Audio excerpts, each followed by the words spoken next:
Hello students, आज हम पढ़ेंगे passive of perfect tenses.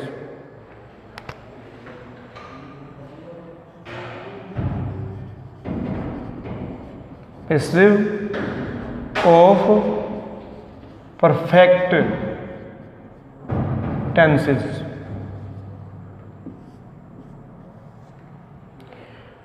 Perfect tenses को आप पहचानेंगे कैसे?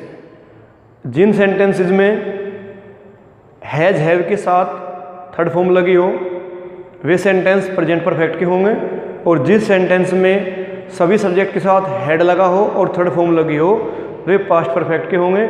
जिन सेंटेंसेज में विल हैव या शैल हैव के साथ थर्ड फॉर्म लगी हो वे सेंटेंस जो है फ्यूचर परफेक्ट के होंगे। जो पहले वाले नियम है पैसिव के वे सेम है, सिर्फ आपको करना क्या है कि जो इनमें सहायक क्रिया लग रही है हैज हैव या हैड या विल हैव या शैल हैव, उनके साथ आपको बीन और जोड़ना है, BEEN। यहाँ आपके लिए एक बेनिफिट है इस टेंस में कि थर्ड फॉर्म आपको ढूंढनी नहीं है, यानी कि पास्ट पार्टिसिपल से ही बनते हैं और वही आपको पैसिव में भी यूज करनी है। तो पहला सेंटेंस देखिए,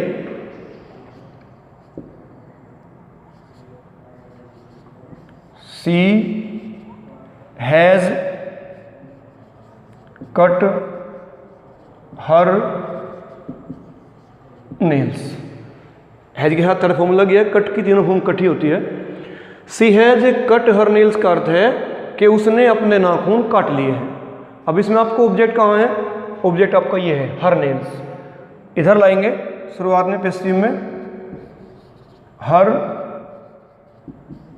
नेल्स, ये प्लुरल हो गया, बहुवचन है, हैव लग जाएगा और इसके साथ आपको बीन यहां लगाना है। बीन कट की फॉर्म यही रहेगी, कट बाई, और सी का ऑब्जेक्ट क्या होता है? हर। ये हर नेल्स, उसके नाखून उसके द्वारा काट लिए गए हैं, इस सेंटेंस का ये अर्थ होता है। The snake has stung this child. The snake has stung this child का अर्थ है कि सांप ने इस बच्चे को डस लिया है। स्टिंग माने डंक मारना होता है, उसकी थर्ड फॉर्म लगी है। और अब इसकी पैसिव बनाएंगे आप, तो दिस चाइल्ड इधर आ जाएगा, दिस चाइल्ड, ये आपका सब्जेक्ट हो गया। हैज, क्योंकि दिस चाइल्ड भी एक वचन है, इसके साथ आप लिखेंगे बीन, फॉर्म आ जाएगी यही, स्टंग बाय द स्नेक।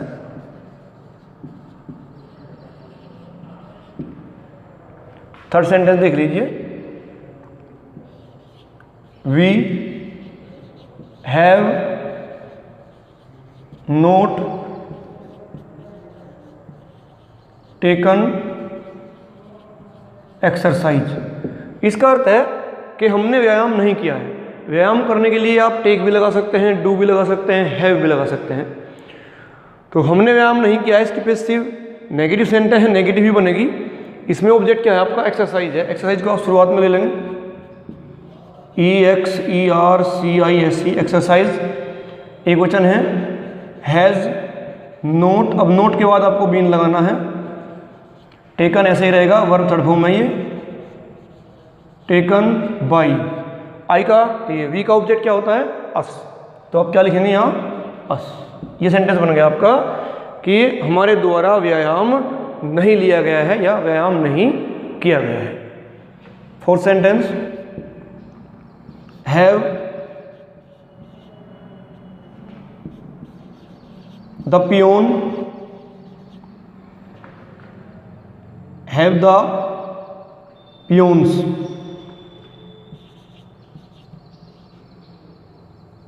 रंग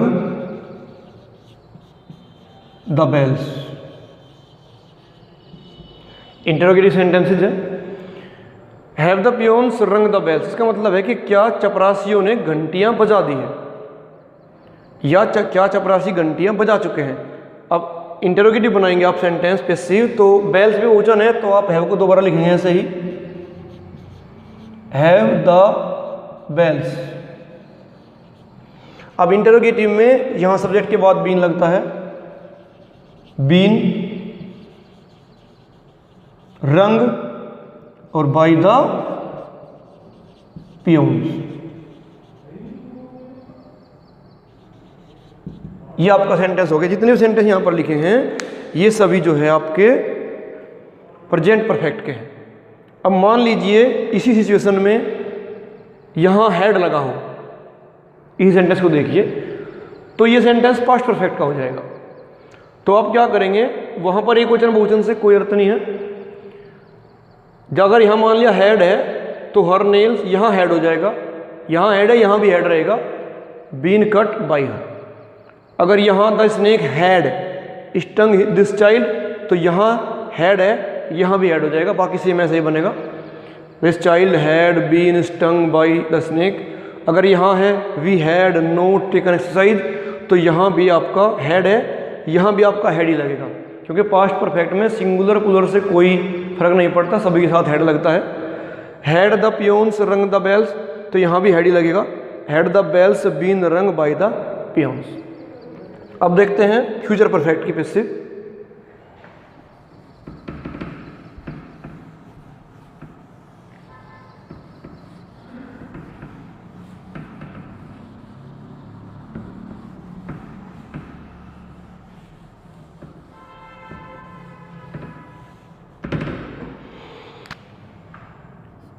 I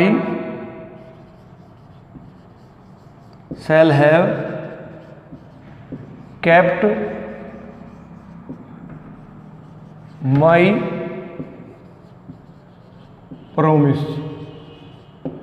इसका अर्थ है कि मैं अपना वायदा पूरा कर चुका हूँगा या मैंने अपना वायदा पूरा कर लिया होगा। अब वैसे आई के साथ शैल हैव ही लगता है और वी के साथ भी, अन्य के साथ विल हैव लगता है। अब आप यहाँ से माई प्रोमिस ऑब्जेक्ट है आपका, इसको शुरुआत में लाएंगे। माई प्रोमिस, इसके साथ क्या लगाएंगे आप, विल हैव, विल हैव, और इसके साथ क्या लगाएंगे आप यहाँ बीन। देखिए फ्यूचर में विल या शैल कोई सा भी लगे, हैव ही आता है। फ्यूचर में हैज का प्रयोग नहीं होता, ना ही हैड का। My promise will have been, keep की थर्ड फॉर्म में ये केप्ट बाई आई का ऑब्जेक्ट मी। ये सेंटेंस बनेगा आपका फ्यूचर में।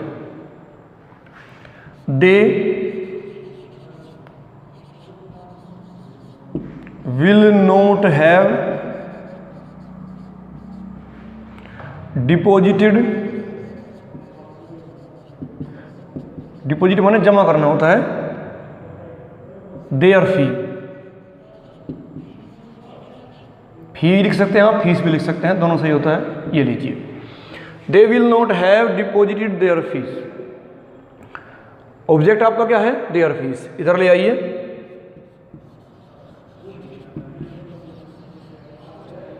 विल नॉट ही लगेगा, हैव, अब यहां बीन लगेगा आपका, डिपॉजिटेड ऐसे ही आ जाएगा,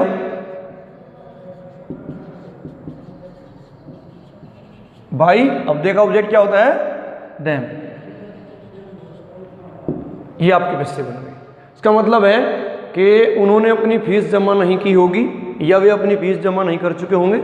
इसका मतलब है कि उनकी फीस उनके द्वारा जमा नहीं की जा चुकी होगी। ये आपका सेंटेंस हो गया फ्यूचर परफेक्ट का।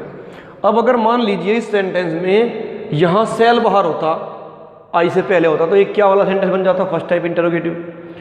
मान लीजिए सेंटेंस ये है, sell I have kept my promise. तो आपको क्या करना है, आप भी क्या करेंगे, माई प्रोमिस जैसे आप उधर से सब्जेक्ट बना के लाए हैं तो आप भी विल को बाहर लिख देंगे, will my promise have been kept by me. ये करना है आपको अगर इंटरोगेटिव सेंटेंस है फ्यूचर परफेक्ट का।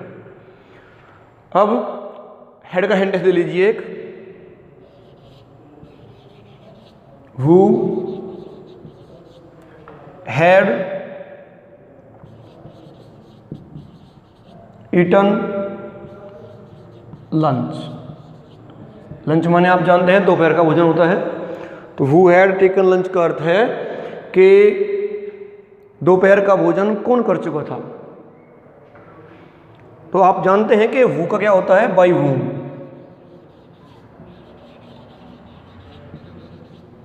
हेड को आप ऐसे ही रखेंगे, हेड को चेंज नहीं करेंगे, हेड।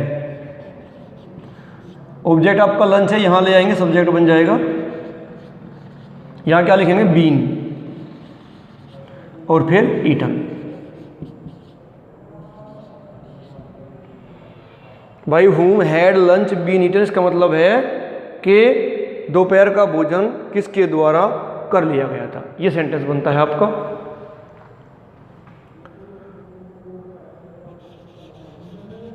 भाई had the teacher not called rolls. इसका मतलब है कि अध्यापक ने हाजिरी क्यों नहीं ली है। कॉल मतलब कॉलना, रोल्स मतलब रोल नंबर्स। इसका मतलब है कि अध्यापक ने हाजिरी क्यों नहीं ली थी। अब यहाँ एक वर्ब और लग सकती है इसके लिए, सेंटेंस के लिए आप लिख सकते हैं why had the teacher not taken attendance. उसका भी ये अर्थ होगा, लेकिन अब पैसिव की बात करते हैं। क्वेश्चन वर्ड को आप ऐसे ही रखेंगे, व्हाई। हेड को भी ऐसे ही रखेंगे, हैड। और यहाँ पर ये रोल्स आपका ऑब्जेक्ट है, कॉल्ड के बाद ये लगा है, व्हाई हैड रोल्स।